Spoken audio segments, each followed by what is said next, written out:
No Clip, a Backrooms Liminal Horror story by Andrew Dobell. Chapter 1. No Clip. I landed with a thud and a yelp. One moment the wall had been there, and the next it was gone, and I was falling sideways with nothing to stop me. For a moment, it had felt like I was falling forever as shadows whipped past, as if I'd no-clipped through the wall, like in a video game when you phase through the geometry and drop out of the world entirely.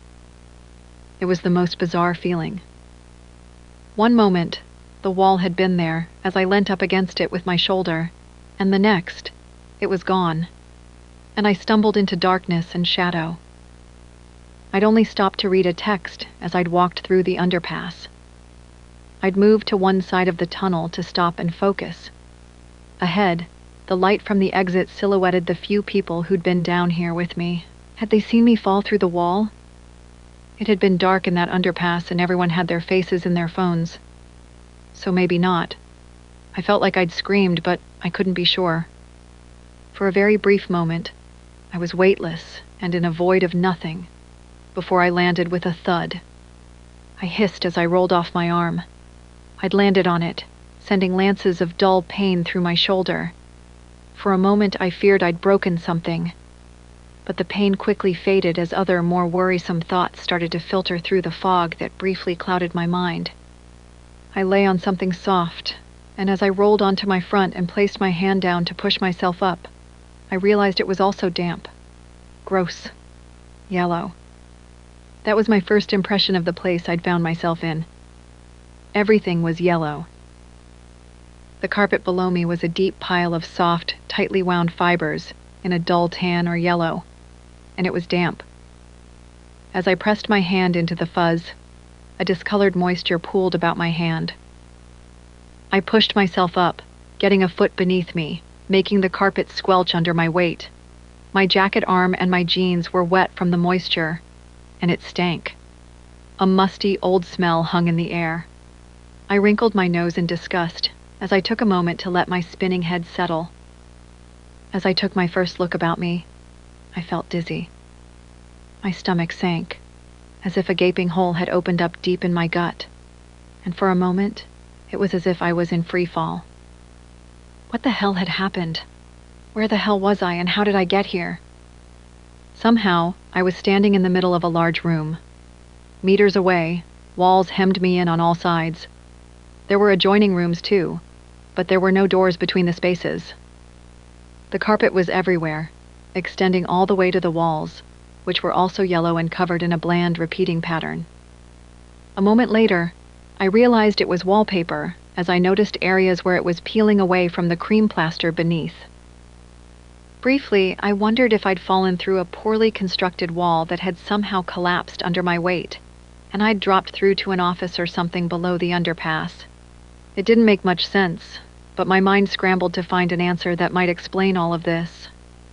I looked up, hoping to see a hole through which I'd fallen, and maybe the faces of the people who'd been in the underpass with me, looking down, ready to help. But I didn't see any of that.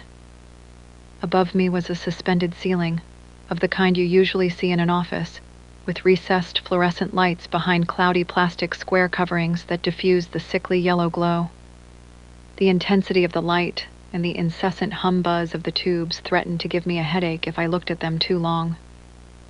Squinting, I looked away and turned on the spot. There was nothing in here, just yellowed walls, peeling paper, buzzing lights, and a damp carpet giving off a stink that turned my stomach. I could see 3 ways out of the room I was in, but I wasn't sure if I should move. Was that the right thing to do? Where was I? Suddenly remembering the phone I had in my hand, I tapped the power button. Maybe I could call someone. But my hopes were instantly dashed by the no-signal icon at the top of the display. Opening up the call screen, I tried anyway. I opted to call my parents and tapped the icon, but the call failed. I tried again, but got nothing. In a rising panic, I tried several other friends and family, but nothing was working. I held up my phone to try and get some kind of signal, and wandered around the room, but the bars stubbornly refused to appear. Finding myself near one of the exits, I looked out beyond the room. A long, wide corridor stretched off, with more branching rooms leading off from that. I felt sick again as I stared off into that endless maze. Beyond the constant background hum, there were no other sounds. Nothing. I couldn't hear anything. No traffic, no voices, no sounds of movement other than my own feet on the squishy wet carpet. The absence of noise and the stillness of the room triggered a rise in tension deep inside. I was alone down here, wherever this was. Utterly alone. Opening my mouth, I went to shout, to call out, only to clamp my mouth shut and say nothing. Was that a good idea? What if I wasn't alone? What if there were others down here with me? Would they be friendly? I'd watched horror films before. I knew what happened to people in these kinds of situations. Terror gripped my mind, its claws biting into my brain as I fought with myself, wondering what the best course of action might be. I walked to another exit from this room and saw a long branching series of rooms, all with the same carpet, walls, and ceiling. Far off, one of the lighting panels flickered, as if broken. I watched it flash for a moment, before it snapped on, and flickered no more. Turning to the next exit, I saw a huge room, dotted with square pillars, that seemed to go on forever, again with the same endless carpet and decor. I honestly thought my mind would break. It felt like I was going utterly insane as I stared off into that never-ending complex. Where the hell am I? I'd spoken without really thinking about it, and for a moment, once I'd realized what I'd done, I froze. Would someone hear me? But no new sounds came. Hello? I'd thrown caution to the wind. I had to know if there was anyone else in here with me. I just had to know. No answer. Hello? Anyone? Again, nothing. I went to each exit and yelled as loud as I could, screaming into the void as my emotions rose and the panic set in. Again, there was nothing. No answer. No reply. Just nothing. In the end, I found myself kneeling in the center of the room, screaming and shouting, until that dissolved into mindless sobs with tears streaming down my face. With wet knees, I brought my sobs under control and calmed myself. I'd get nowhere by screaming and crying. I needed to be smart about this and think it through. I was alone, cut off from everything, with no idea where I was or how to get out of here. But somehow, I'd managed to get in, and if I could get in, maybe I could get out. But how? Chapter 2. Fungus. Squeezing my eyes shut, I took a long breath and forced myself to remain calm. I'd achieved nothing by panicking. There had to be a way out of here, or maybe other people in here that I could find. If I walked, surely I'd find an exit, or a sign pointing me to one. It was the only thing that made sense. Getting up from my knees, I stalked towards one of the exits, but stopped and looked back. I'd not thoroughly checked the room. What if there was a hidden exit or door? Walking around the room, running my hands over the walls, I felt like an idiot as I tried to find a hidden seam or a wall that might move. But no, there was nothing. No door, no hidden exit, just solid, badly wallpapered walls. As my emotions dipped again, I considered my 3 exits and opted for the one where I'd seen the light flicker and approached. I paused at the threshold, feeling the liminal quality of the moment, between the arriving and leaving of the room, and glanced at the other 2 exits and briefly considered them. I shrugged. Apart from the layout, there was little to distinguish them from each other. One felt as good as the next. Sucking in a deep breath, I made my mind up and left the room, walking into the space beyond. Another room with more carpet, more wallpaper, and still that endless buzzing of the lights. It was so weird, so odd. Moving through this adjoining room, I approached the light that had flickered and eyed it curiously. Was there a reason for the flicker? It did it again, flickering on and off a few times to a staccato, halting buzz, before it stopped, remaining lit. I wished I could reach it and lift one of the square panels, see beyond the suspended ceiling to what was on the other side. Maybe there'd be a clue there? I sighed. This was just another pointless direction for my mind to go in, so I turned to the doors, picked the one I liked the most, and pressed on. Beyond it was another room, similar in every way to the previous two, apart from the size and number of exits. "Hello?" I called, wondering if moving a few meters might help me alert someone. But no, there was no one. Nothing. It seemed I was alone down here, for now at least, although I had no idea what that meant. I glanced back, wondering if someone might suddenly appear. No one had. I was still alone. "What the hell is going on?" I muttered, feeling a sudden craving for company. I sighed, frustrated before I pressed on, and wandered into the next room, and then the next, and the next. I followed my heart, making turns when they felt right or were forced upon me, and within a few short minutes of squishy steps, I suddenly realized I didn't know the way back. Not for sure, anyway. Maybe I could find my way back to that room. Or maybe not. A thought occurred to me. Maybe I needed to mark my way. If I left arrows or something, I could find my way back. I checked my bag and found a pen buried at the bottom. Walking to the last threshold, I half drew and half scratched an arrow into the frame, pointing the way back, before I pressed on. In no rush, I continued, going from wall to wall, marking my way with black pen, in some kind of forlorn hope. It was probably only minutes into my time here, but as I walked through these endless, impossible rooms, a genuine panic set in. My breathing became labored and quick. I couldn't stay here. I had friends and family who'd be wondering where I was.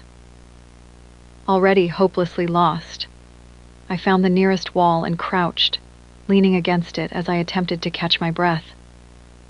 I wasn't sure how long I stayed there, but I started to feel thirsty, and instinctively reached into my bag for my water bottle. Halfway through a sip, a thought occurred to me. This water wouldn't last long, so what would I do once there was nothing left? The carpet squelched beneath my feet. I eyed it reproachfully. "You're a last resort," I muttered to myself. I couldn't be sure it was even water, let alone drinkable. Feeling a little more relaxed, I rose to my feet and pressed on, passing room after room, all of them made of the same identikit materials, put together in a random order, that led to another, and then another and another. And on it went, infinitely, with almost nothing to differentiate one room from the next, apart from the occasional patch of mold on the walls. Walking through one such room, I noticed actual growths sprouting from the carpet and wall. With a frown, I approached and leaned in for a closer look. Mushrooms. There were mushrooms growing out of the wall and carpet. It was darker in this corner, and I noticed the light above wasn't working. I crouched down and peered closer, cursing that I didn't know my shiitake from my death cap. I wasn't hungry, but it wouldn't be long before I was. I would soon need to eat something to keep my energy up. I'd been walking for well over an hour at this point, with no sign of other people, an exit, or anything else. I was fearing the worst, that I was in some kind of horror story, and there really was no way out of this nightmare. But what could I do? Rising to my full height, I turned away, and then back, wondering if this might be my only source of food while I was in here. But if it was, would it kill me? Some mushrooms could do that, I knew. Would these ones harm me? More importantly, I wondered if the water might kill me first. I had half a bottle of water left, and I needed to make it last. Pressing my foot into the carpet, my lip curled in disgust at the off-color water that pooled around my shoe. Shivering, I returned my attention to the mushrooms. I should take them. I might never need them, but I'd hate to need them and not have them. Pulling a tissue, I picked the mushrooms, wrapped them in the tissue, and slipped them into a pocket on my bag. Satisfied, I turned away and resolved to find more. I'd need a constant supply if I was going to survive for any length of time. I'd almost given up hope of a quick rescue or exit by now. I had no idea where I was, and in all honesty, I doubted I was even on Earth anymore. There was no way that a structure like this existed on Earth. An endless yellow maze of empty rooms as big as a city? Why? What was the point? Why would that exist? There was literally no point to it. None. But despite all that, I still occasionally checked my phone, hoping against hope that maybe I was wrong, and somewhere in this maze I'd find a signal, and some help. I pushed on, walking through room after room. They all looked the same to me, a maze of oppressive yellow that never ended. A few hours in, and after seeing nothing but carpet, wallpaper, and fluorescent lights, my bodily functions made themselves known. I needed to pee. But there was no toilet, no facilities of any kind. But there was a never-ending supply of dark corners. I picked one, backed into it, and squatted. It wasn't very dignified, and it felt like someone would appear at any moment to find me pissing on the carpet, revealing that I'd been premature in going native so soon. But no one came. I remained alone and pressed on into the maze. I was almost disappointed that I hadn't been caught, like on some kind of prank show. The isolation of this place gripped me again, deep in my gut. But I pushed on. What choice did I have? There was no other option. A few more hours into my apparently endless wandering, I'd happened across 2 more patches of fungus, one of which was quite large and almost filled my bag. But as I pressed on, I realized I needed to stop. My legs were tired, and it wouldn't be long before I needed to sleep. But how would I do that? I'd yet to find a section of carpet that wasn't wet, and I didn't really like the idea of laying on a damp floor. It wasn't cold in here, though. There was no breeze, and the air was actually rather humid, probably from the moisture in the air and the ever-present artificial light. In the end, I stopped in a random room and moved to a nook in one corner. Maybe if I crouched, wedged into a corner, I'd save myself from laying down and getting wet. Taking another sip of water from my bottle, I realized I was swiftly approaching a crunch point. Tomorrow I'd need water. My stomach rumbled at the thought of sustenance, but I wasn't sure I could bring myself to eat my mystery mushrooms just yet. I needed to be in a worse shape than this before I threw that dice. Tired and scared, I leaned back into the corner of the room and closed my eyes, hoping for sleep. Chapter 3. Fire. I woke hours later according to my watch. I smiled as I looked at its analog face. So many people used smartwatches that lasted a few days at most, and they'd sneer at my choice of an old-fashioned watch. But who was laughing now, huh? Happily, my plan had worked. I woke up crouched in the corner, my feet still beneath me. My knees ached like a bitch, and it took me a few minutes to stand up fully as the blood rushed back into my legs. But I was dry, and that was the main thing. The thought of laying down on that moist carpet and somehow sleeping as it seeped into my clothing made me shiver. Once on my feet, another problem made itself known. I was hungry. My stomach ached, and I was already feeling weak. Peering into the pocket of my bag, I gazed at the collection of mushrooms I'd gathered. My stomach seemed to know what I was looking at, and grumbled loudly. I briefly considered taking a mouthful, but resisted. What if they killed me? What if the exit was just around the corner? No, not yet. I needed to press on, keep going. There had to be a way out of here somewhere. Was I missing something? Ugh, my head ached from the constant hum-buzz of the lights, as if it was somehow scratching at my brain. Leaving my sleeping corner behind, I moved out into the rooms once more. Nothing had changed. Just more empty rooms, peeling wallpaper, annoying lights and squelchy wet carpet. It never ended, just more of the same. On and on it went. For a while, I forgot I was hungry as I pushed on through the maddening maze, and I was able to hope that I might somehow find an exit. I clung to that hope, gripped it tight, and held it close. Surely, this wasn't real. It couldn't be. Could it? There was no way that a place like this could exist on Earth without people knowing about it. But if that was true, then where was I? And how had I ended up here? Was this some kind of alternate dimension? Another reality? Separate from our own, and yet somehow connected? There was something distinctly human about its nature, though, with the carpet, wallpaper, and lights. Surely, an alternate reality wouldn't be designed for humans like this. It would be utterly alien, wouldn't it?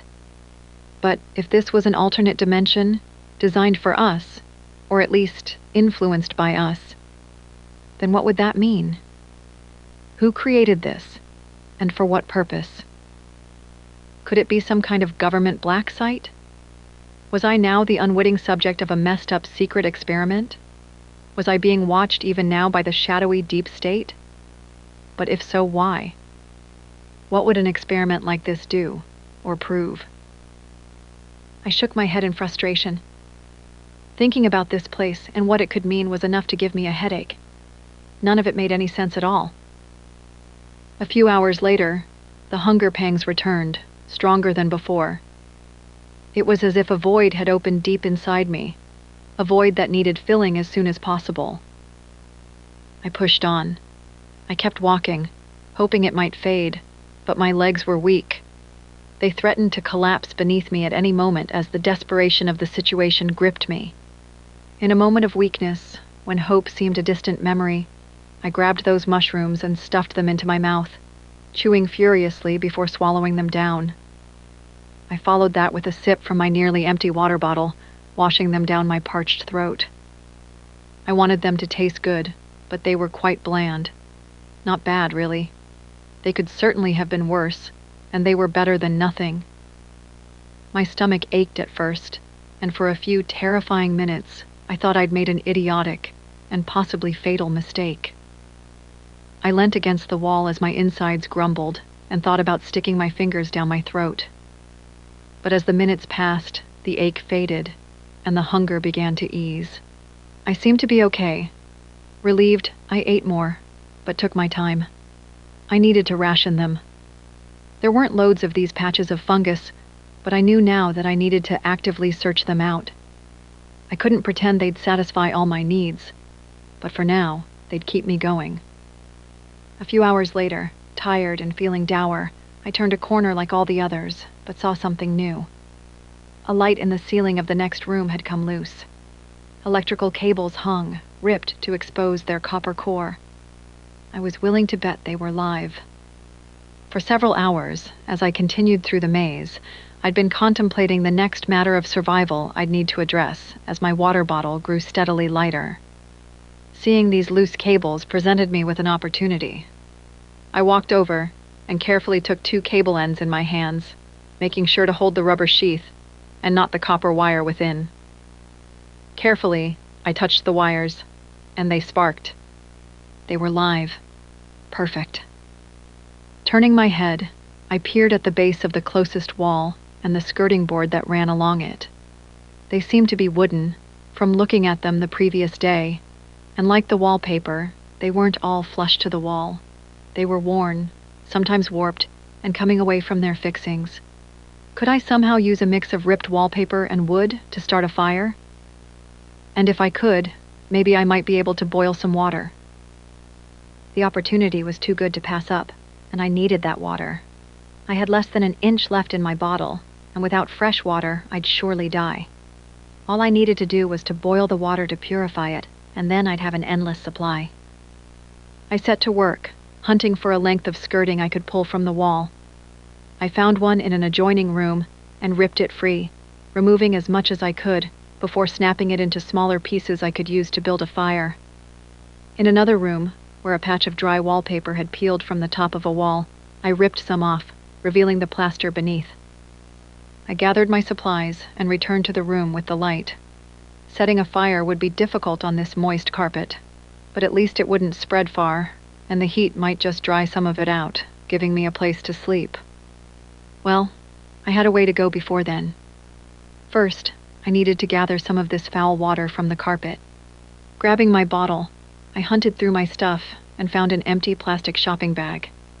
Carefully, I poured the remaining fresh water from my metal water bottle into the bag and set it on the carpet. No need to waste it. The bottle was one of those insulated ones, and I wasn't sure if heating the outside would work, but I had to try. Gathering the water from the carpet was fairly easy. Using the scarf I'd been wearing before all this had happened, I soaked it in the carpet and wrung it out into the bottle over and over until I'd filled it. Watching the yellowish-brown water drip from my scarf was sickening and tedious, but necessary. I couldn't quite believe I'd be drinking this soon. With the brackish, dirty water ready, I carefully laid down a base of wood on the floor, creating a barrier between the wet carpet and what I hoped would be a modest bonfire. I then balanced the water bottle on the wooden base and built up a small cone of wood and dry wallpaper around the bottle. I had no idea if this would work, but I had no other choice. I had to try. Wrapping some more paper around the end of a length of wood, I set to work trying to light it with a spark from the live wires. This was trickier than I'd anticipated, mainly because the wires didn't reach all the way to the floor, but I soon worked out a method of tucking the wood under my arm, holding the wires in my hands, and bringing them together as I sparked the wires. Again, what I'd envisioned as a simple task that would be quick and easily completed turned out to be anything but.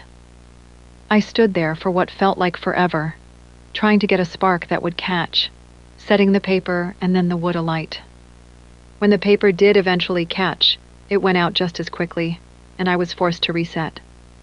This happened several times, frustrating me no end. I roared and wailed in annoyance on several occasions, until finally it caught, and I could transfer the flame to the bonfire on the floor. When that finally burned, I whooped and shouted with joy. I'd done it.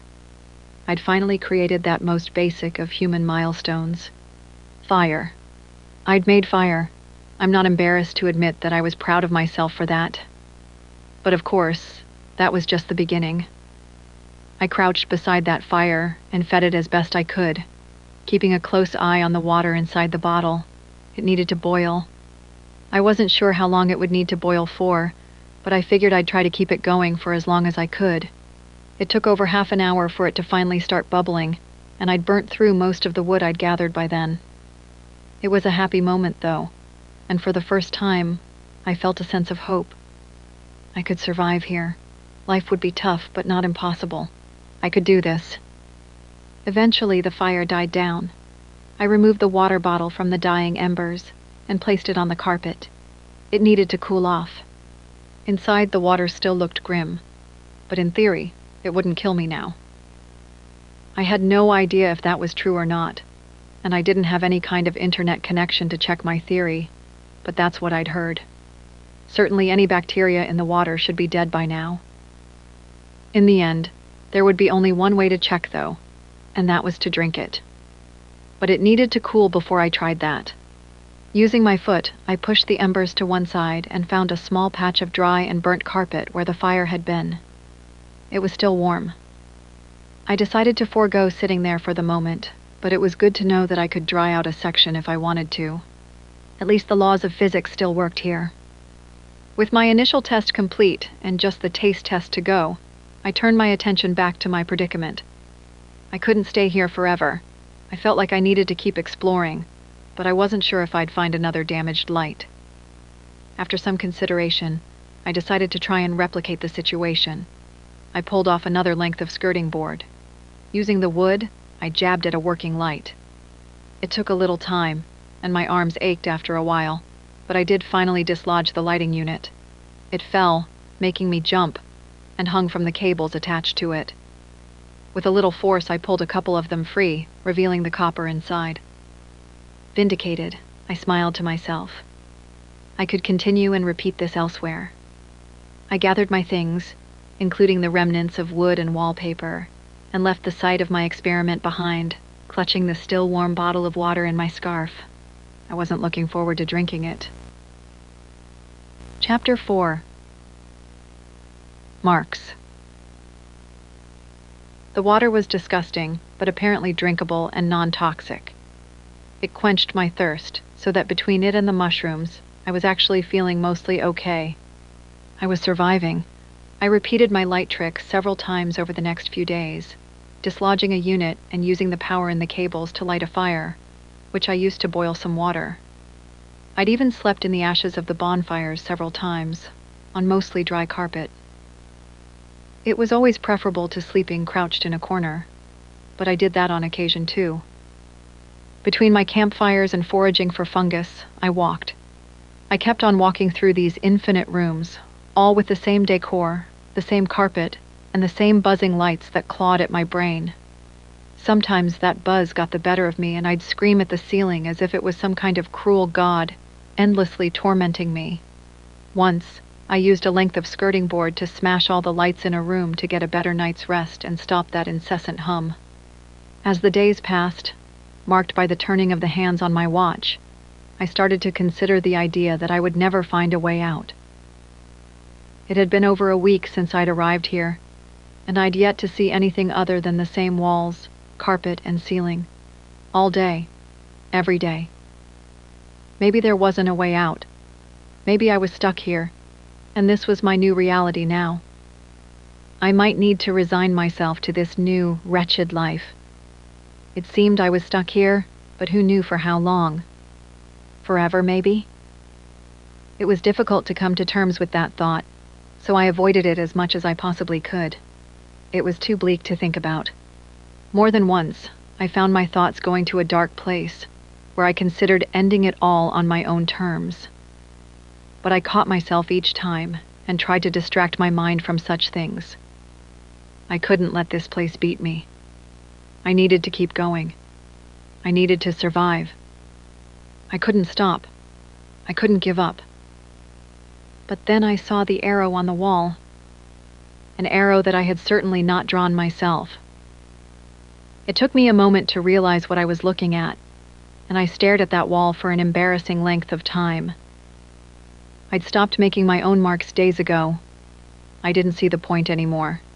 I was stuck here, and one room was much the same as the next, with no signs of life or an exit anywhere. So why bother? But these marks weren't mine. I didn't recognize them, or the method of making the mark. I'd been using a pen, a rollerball ink pen, but these were bolder and looked like they were made with a marker, a thick black marker pen. I stared at that mark in utter disbelief, wondering if I was finally losing my marbles. Maybe I'd made the mark, and then walked in a vast circle. Could I have forgotten that I'd made such scribbles? I couldn't discount the possibility that in this monotonous nightmare, I'd finally lost my mind and forgotten that I'd done this. But it didn't feel right. This felt alien. Other. This wasn't me. But if that was true, if I hadn't drawn this, then it meant I wasn't alone. It meant there was at least one other person in here with me. The thought of encountering another person came with mixed emotions. Part of the idea thrilled me, but I couldn't help but feel concerned. This place could warp your mind and perceptions, so what would it do to someone who'd been down here for weeks or months? Could I trust someone like that? Did I have a choice? The loneliness of this place was already affecting me, and that wouldn't change unless I could speak to someone. Maybe they'd need someone too. We could swap information, and between us, we could find a way out of here. I turned to follow the arrow and walked. Damn my fears. I needed to see someone else. I needed to see a friendly face before this damnable place sent me insane. To me, it made sense that someone would draw an arrow pointing toward their base. They'd need to find their way home from expeditions into this terrible maze, and an arrow would help them do that. Half an hour later, I spotted a second arrow. My heart raced as I strode up to it and ran my fingers over the marking on the wallpaper. Yes, I hissed to myself, pleased that my theory was right. Pausing, I looked around and considered calling out. If they heard me, we might find each other a little easier and faster. But I wasn't sure if I wanted to give away my position to someone who might be a potential enemy. What if they wanted to hurt me? I decided against calling out. I'd follow the arrows, find who made them, and hopefully observe them from a distance before introducing myself. It felt like the prudent thing to do. I needed to put my safety first. But what if I couldn't find this person? Maybe they'd found the way out, and these were old marks that led nowhere. Either way, I had to know. With renewed purpose, I set off into the endless rooms and corridors, hunting for another marking somewhere on the walls, and once again, when the direction to continue wasn't obvious, I saw another arrow showing me the way. I walked for hours, finding more, and I felt sure they were increasing in frequency until I found one and could see another close by. It felt like I was deep into the territory of another survivor, someone who'd been walking around, mapping an area, getting to know the layout of the rooms around their base. I stayed silent the whole time, keen to be the one in control. I had an advantage. Someone was close, or had been. But whoever this person was did not know I was here. This gave me the edge. A short time later, I saw an arrow, and written beneath it, the word, mushrooms. Whoever this person was, they really were mapping the area. I followed it, and a few rooms later, found one of the largest patches of mushrooms so far. It took up an entire corner of a room, and looked like it hadn't been harvested for a while. Turning on the spot, I looked around, wondering if anyone might be watching. But the area was quiet and devoid of any other forms of life. Returning my attention to the mushrooms, I wondered what the other person would think of me if I raided their stash. Would they be upset? Maybe. But there seemed to be plenty here. Taking them all would be both greedy and difficult. My bag wouldn't carry all of them. And besides, it was likely that this survivor was aware of more than just this one patch of mushrooms. And if I did find this survivor, and they were upset, I'd hand some back to them and share in the bounty. I set to work and plucked the fungus from the walls and carpet, filling my bag in the process. Close by, I saw more markings, an arrow with the word base beneath it. If I was to find this person anywhere, it would be there. I pressed on, more alert than I'd been for days, watching and hoping to find someone soon, someone friendly, who I could work with. Hours later, I came across other signs of life. I found areas of missing skirting boards and patches of wall without paper. Later, I found lights ripped from the ceiling and burnt patches of carpet. Whoever this person was, they'd worked out the same survival tricks that I had. I found more mapped mushroom patches and plenty of signs of life. I was getting close, but I also felt like whoever this person was, they'd been here for a while. You didn't do all this work in a few days. It took months. How long had this place been pulling people in for? I didn't like to think about it. Not yet, at least. If I found this person, and if they were friendly, hopefully they'd share their story with me. Hours later, after losing the trail a few times and then picking it up again, I noticed the signs of life were now in every room. All the wood had been pulled from the walls. There wasn't much wallpaper left, and there was a smell that had been steadily growing until I couldn't ignore it any longer. It stank like a sewer, but there was another smell beneath it that I couldn't place, something more acrid and grim. I crept through the rooms, peering round corners, terrified of what I might see. I looked around one more corner into another room that was the same as any other, except this one was clearly the home base of the person who'd been making the marks. It was also a room with a body in it. I spotted it right away and froze. The figure lay on their back, motionless, and there seemed to be things on his face and over his body. It was strange and eerie. The humming silence and stillness of the scene chilled me to the bone. I'd never seen a dead human before, apart from on TV, and the thought of it turned my stomach. I fought to keep from vomiting. This, and whichever nearby room he'd been using as a toilet, was the source of the smell. I was rooted to the spot, and for a while, I couldn't bring myself to make any kind of meaningful movement. I was too scared. But over time, my anxiety eased, and I forced myself forward, approaching the body. As I got closer, my fears were confirmed. This person was dead, and they'd been dead for a while. Weeks, maybe. Months. I wasn't sure and wasn't much of an expert on body decomposition. But from the mushrooms growing out of the man's eyes, nose, mouth, and skin, I had to assume he'd been here for a while. The fungus had invaded the man's clothes and body, taking it for its own, and feeding from it. Wrenching my eyes away from the horror of the man's face, I scanned over his body and noticed that part of his jeans had been ripped open on one leg, and a large chunk of his thigh was missing. A shiver ran up my spine as I swallowed the bile that rose up my throat. I backed away. Nearby, I saw what looked like the guy's base. I walked over to find a section where the carpet had been ripped up and the concrete beneath had been allowed to dry. It looked like he'd dried out cut sections of carpet and piled them up to make a basic mattress and used that to sleep on. Ingenious. The walls around the sleeping area were covered in markings and scribbled words. Here, he'd been keeping a tally of days, until he'd scribbled over the end in a rage. I read the words. No exit. No escape. I'm stuck here. I grimaced in consternation. That didn't sound good.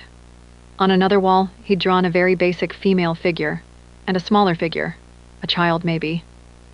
Were they his wife and child? Beneath them were two names, Jennifer and Kyle, a wife and son perhaps. He'd written "I love you" underneath. There was also a map. Parts scribbled over, notarized with labels and such. I could see where I was on the map, and the route I'd walked easily enough, and above it, to the right, I noticed another note and an arrow. It read, "Another survivor?" I was shocked. There was more than one other person in here. I turned and looked back at the body in the middle of the wider room. Sadness gripped me. He'd never found the exit, and his family would never know what happened to him. Was there really no way out of here? Was this it for me? Was I done?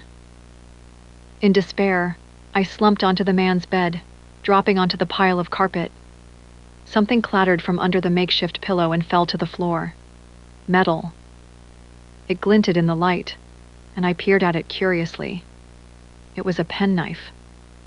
That could be useful. Chapter 5. Another. The smell was awful, and with the body just a few meters away, the situation was rather morbid, but I couldn't pass up the chance to sleep on the closest thing I'd found to a bed since I'd arrived here. It was the best rest I'd had in days, and I got used to the smell eventually. I boiled more water, ate and drank, and I hunted through this guy's stuff, hoping there might be something else of use. The penknife was in my pocket, and had already proved useful when gathering more wood. I was glad to have it, but there wasn't much else. In fact, this camp seemed strangely devoid of things I'd expected to find, such as the guy's useful items. What had he boiled water in? Looking up at the wall, I glared at the note on the upper right of the map. Another survivor. The conclusion I came to was obvious. I wasn't the first person to find this camp. Someone else had beaten me to it. I stared at that map for a long while, wondering what my best course of action might be. I still craved company and someone to talk to, but I needed to be careful.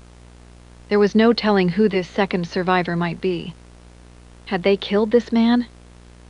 I turned to look at the body. It almost seemed to be melting into the carpet with all the fungus growing on it. How had he died? Had he been killed? Murdered? Had this second survivor been to blame? There was no way to be sure without hunting them down and getting some answers. Deciding I wasn't in a rush, I took some time to relax and recuperate. I gathered more food, boiled more water, and made a copy of the map on the wall by drawing it on the back of my hand using my pen. I also slept in the makeshift bed a few more times. It wasn't until I felt ready for this that I set off and followed the map towards where my dead friend had indicated there might be another survivor. But, where he'd been unsure, I felt certain of it, and if there were 3 of us in here, there were likely even more. The thought of tens or hundreds of people, spread out over this infinite maze, pulled into this nightmare realm, turned my stomach. Some of them might be elderly or very young, unable to survive on their own, left to a pointless death in these endless bare rooms. I hated this place. I hated what it was doing to me, what it was turning me into, and what it was probably doing to who knew how many others. But there was likely little I could do to stop it, other than roam these halls, looking for survivors and trying to help them. But that could wait for now. Before I could assist anyone else, I needed to ensure my own survival and find out as much about this place as I could. And that would mean finding someone who'd been here for a while. Someone with answers. I followed the map. In here, there seemed to be no such thing as north, south, east, and west. But based on the orientation of the map and the direction this other survivor was supposed to be in, it suited me to think I was walking in a northeasterly direction, roughly speaking. As I went, the signs that my dead friend had left behind faded, becoming scarcer and further apart, until they were just arrows, pointing to his base. Had that been his mistake? Had he pointed someone towards his home that had no right being there? Was he the architect of his own doom? Towards what I thought of as being the edge of his territory, I spotted a note on the wall, written in that same marker pen. To whoever you are, I know you're out there. I've seen signs. I've been looking for you. I'm a survivor too. If you would like to help each other out, survive together and lighten the load, I'm happy to meet. Just follow my arrows. I'll keep watch for you. I hope we can be friends. Beneath it, written by another hand, was a simple reply. No. I stared at that note, and its reply, for a long moment, wondering what it might mean. Was this new survivor hostile? Did he not want to be friends? Perhaps he didn't want to survive together?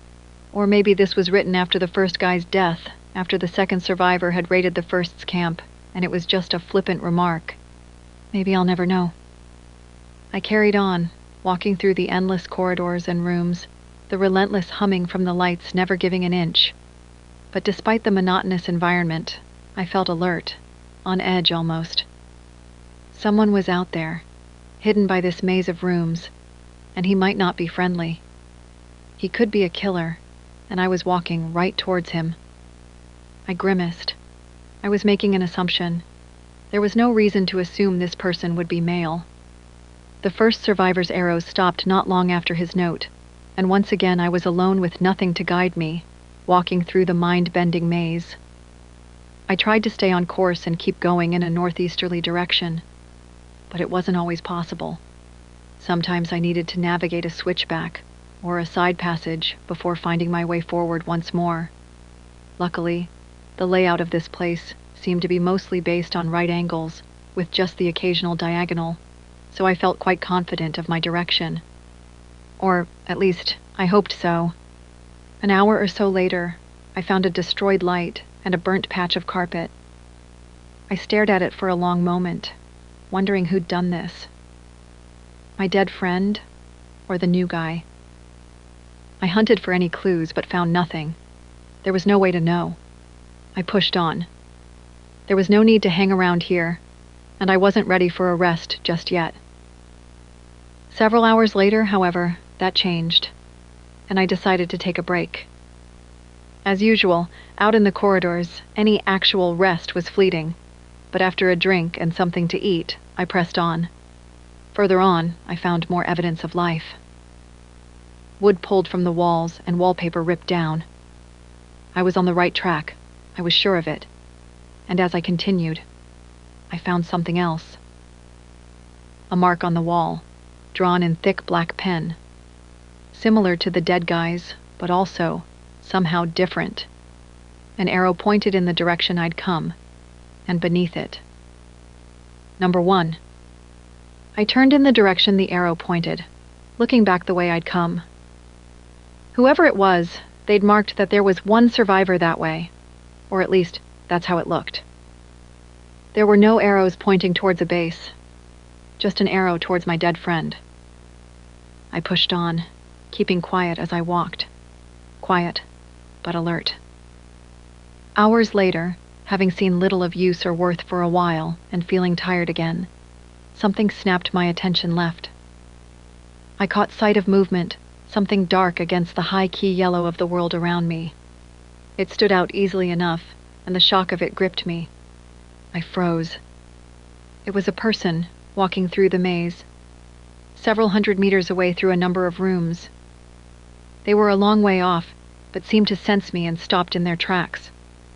They turned and spotted me before I had a chance to hide, and for a long moment we just stared at each other.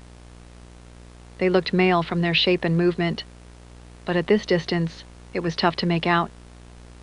I couldn't be sure. Hey, I called out and took a step towards them. They backed off a step. I just want to talk, I shouted. My name's Allie. Then they turned and ran out of sight. Crap. As desperate as I was to run after them, I hesitated for a moment, unsure if it was a wise move. But after a few seconds, I threw caution to the wind. Hey, wait, I won't hurt you, I yelled. Wait! I charged up through the rooms to where I felt sure I'd seen them, and stopped to look around, paying attention to where they'd disappeared. But I couldn't see them. They'd gone. Chapter 6. Backrooms. I'd lost the element of surprise in sight of another living survivor, someone who might help me and answer my questions. I cursed at the situation, annoyed at this turn of events. They were out there somewhere, aware that I was in here with them, and no doubt making plans of their own. Now they had the advantage. They knew the layout of this area better than I did, so if they could work out where I was, I might be in trouble. But only if they were hostile, and right now, I had no way of knowing that. They had run away after seeing me, but that didn't mean anything. There were plenty of reasons they might run away and not want to talk, not least of which being that they feared me. If they'd encountered violent survivors in the past, then their reaction made perfect sense. After all, they were just trying to survive like I was, and this place had successfully turned me into a nervous, paranoid wreck, and I had little doubt it would do that to others too. The survivor had run this way though, and given the instinctual nature of their reaction, it made sense that this was likely the direction their base lay in. Squeezing my fists, I gingerly advanced, following the general direction that the survivor had run while keeping as quiet as I could.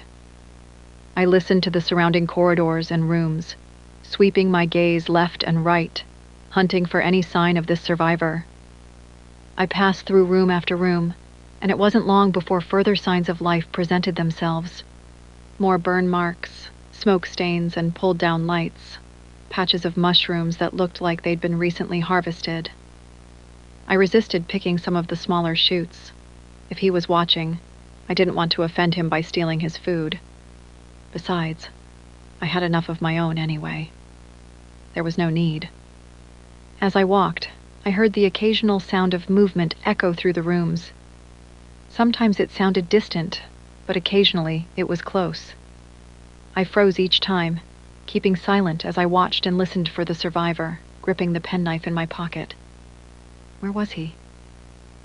I only pushed forward once I felt it was safe to do so. What would I do if he attacked? I'd never been in a fight before, and the thought of this man rushing from the shadows filled me with terror. Adrenaline pumped through my veins, filling me with excess nervous energy, making my heart thunder and my hands shake uncontrollably. Breathing in short, ragged breaths, I pushed deeper, hoping this survivor was as scared as I was, hiding rather than hunting me. Walking through more rooms and wide corridors of yellow, I pressed deeper into the maze, wondering if I was making the worst mistake of my life. Part of my mind screamed, begging me to turn around and run. I'd seen enough horror films to know what happened to the inquisitive girl who looked too closely. It never ended well for them, and it was not a fate I was keen to emulate. It's weird. I've watched films like that plenty of times and shouted at the screen for the idiot blonde to get out of the basement and call the cops rather than go exploring by herself. But now, here I was, doing exactly that. Maybe I should just turn around and go back the way I'd come. I felt confident I could find my way back to the base of the dead guy. I knew which direction it was in, and the guy had left enough markings on the walls that I knew I'd find it again. Stopping briefly, I considered it, but in the end, I carried on. I was jumping at shadows. There was no reason to assume this guy bore ill intent towards me, at least not yet, and I desperately needed those answers. I had to know what was happening. It was probably close to an hour later, during which there'd been no more sounds of movement, that I turned a corner and peered into a large room he'd clearly been using. There were markings all over the walls. Here, he'd peeled the wallpaper back and made notes about it, remarking that it seemed to be traditional, printed paper wallpaper, and judging by the residue he'd noticed, secured with some kind of paste to a concrete wall. He'd even dug into the wall to examine its composition, and made notes on that too, stating it seemed to be just a normal strength concrete, not reinforced, lightweight or heavyweight, and it had likely used sand as an aggregate. I turned and saw rags piled in a corner of the room where the carpet had been pulled up. It looked like some kind of thinking space, and there were plenty of notes and diagrams on the wall there too. Further in, I found a section where he speculated on the nature of the environment.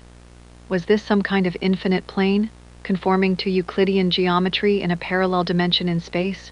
Or maybe they were on some kind of alternate Earth, and the entire planet was covered in this structure? Or perhaps it was some other form of non-Euclidean geometry that defied all explanation as we understood it. Fascinated, I wandered slowly through the room, reading more of what this man had written using various types of pen, paint, or other mark-making implements. On one wall, his notes radiated out from a central collection of writings and markings. I approached, curious, and read with interest. It's real. It actually exists. And I'm here. These are the back rooms, and I'm stuck here. The back rooms? I'd heard of this, I realized, but I'd never paid much attention. It was some silly story or internet meme designed to scare kids. Was it real? Was I here? The back rooms, I whispered to myself, using the term from the wall. It's true, said a voice from close by. I turned, spinning in fright, realizing I'd been far too focused on the walls. I'd not been aware of my surroundings. 15, maybe 20 meters away, the man stood at the entrance to the rooms, watching. Covered in layers of well-worn clothing, dirty and ripped, with torn bits of fabric wrapped around some of his limbs, he carried an old bag over his shoulder and wore a cap on his head. More rags were wrapped around his neck, like a scarf, leaving only part of his face visible. It looked like he'd gone native. Twisting so he couldn't see, I stuffed my hand into my pocket. Gripping the knife, I watched him, but didn't pull it. What's true? I asked, curious to know more. this place. It's real. I couldn't believe it at first, and I hadn't, not before they sent me here. We'd speculated about it before, basing our theories on the little we know about reality and what's on the other side. Of course, it was possible. Scary, but possible. What do you mean? We bring these places He waved his hands in the air as he stepped into the room. into life, if you like. We make them, all of us, through an unconscious, collective belief. We make them? How? If enough people believe in something, think it's real, then they tend to become real. We created this with just a simple force of belief. How? Where?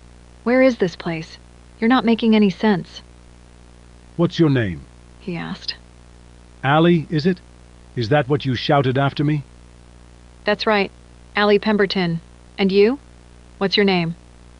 Elias. Elias Serra. I'm a senior researcher with... He paused before continuing. Well, I work for a group who look into things like this. Weird shit. Unexplainable stuff. We were made aware of an anomaly and the disappearance of someone. We investigated and I got too close. I ended up in here, stuck, with no way out. I waited, hoping they'd find a way through to pull me out, but I was cut off and alone. That was a long time ago. Elias was walking around the room as he spoke, casually wandering, as if he had all the time in the world. Stupid, really. I should have known better. Hell, I did know better, but it made no difference. How long ago was that? Too long. Far too long. But what about an escape, an exit? There must be a way out of here? Oh, I'm sure of it. There will be a way in and out, but maybe not for people like us. We're riven, you know, cut off from the truth, separated from it and powerless against it. We're deep in the etheric realms here, far from home, from Earth, and I have no idea if we'll ever get out. Etheric? What? What are you talking about? He sounded crazy and was beginning to scare me. He seemed to know what he was talking about, though, if I believed him, and took what he said as fact. Survival here isn't easy, you know. He said, and nodded at me. You look like you've been here for a little while. A week, is it? 2, maybe? That means you've been eating the mushrooms, right? And boiling the water. You've worked out that little trick, right? He shrugged. Well done. You've done well. But it's going to take a little more than that if you really want to survive.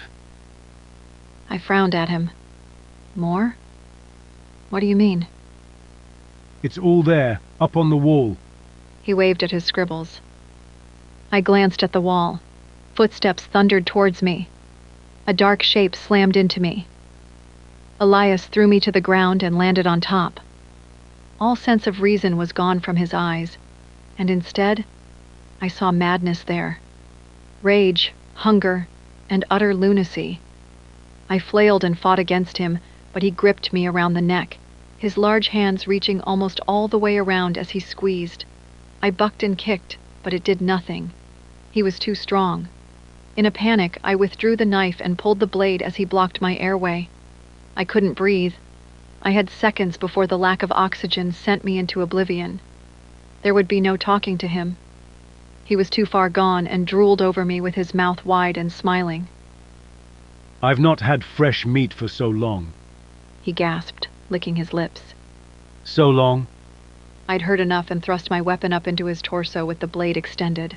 I buried it deep. His eyes bugged and his grip intensified. I withdrew the blade and thrust again and again. Elias threw himself off, away from the source of his pain. He landed on his back, clutching at his body as a dark wet patch grew on his clothes. It started to seep down onto the carpet. What have you done? He cried in panicked tones, his voice shaky. You stabbed me! You bloody stabbed me! Gasping for breath, I sat up on the moist carpet. My neck ached, but I could breathe. I can't believe you stabbed me! Elias wailed. After staring at him for a long moment, I got to my feet and stumbled closer, but kept out of arm's reach. You did this to yourself, I accused him. I only wanted to talk, to work together, to survive. I took a deep breath. But you wanted more. Too much more. Far too much. I need to live. They'll come for me one day. I know it. They will. They wouldn't leave me here. They'll save me. I peered down at him, feeling pity for the idiot. No, they won't. Not for you, I answered, and shook my head. I stepped over to a nearby square pillar in the middle of the room and leaned against it, exhausted. Elias lay back. The color drained from his skin. I deserved this, I guess. He fell still and stopped breathing. I'd killed him, taken his life. I didn't think I was capable of that kind of thing. Leaning against that support, I watched his lifeless corpse for a while to make sure he was gone, before I stepped away from the column. My strength was returning. I turned, and in the next room spotted a sleeping setup not unlike the base of the other survivor. Approaching the inviting bed, I noticed more markings on the wall. A tally. 4 vertical marks, and then a 5th diagonal one cutting through the other 4. Loads of them.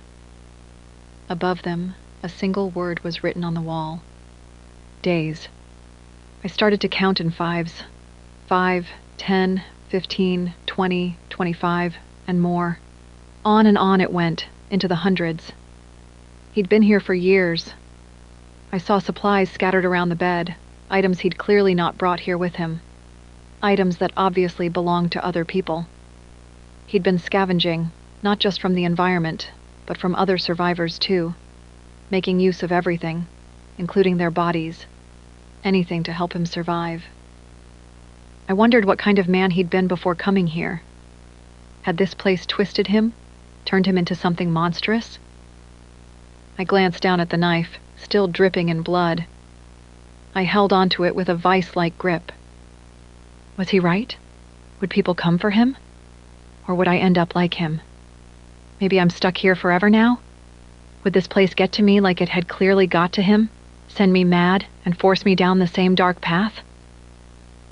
In the warm fluorescent glow of the buzzing lights, surrounded by an endless maze of moldy, musty, moist yellow back rooms, I contemplated my fate.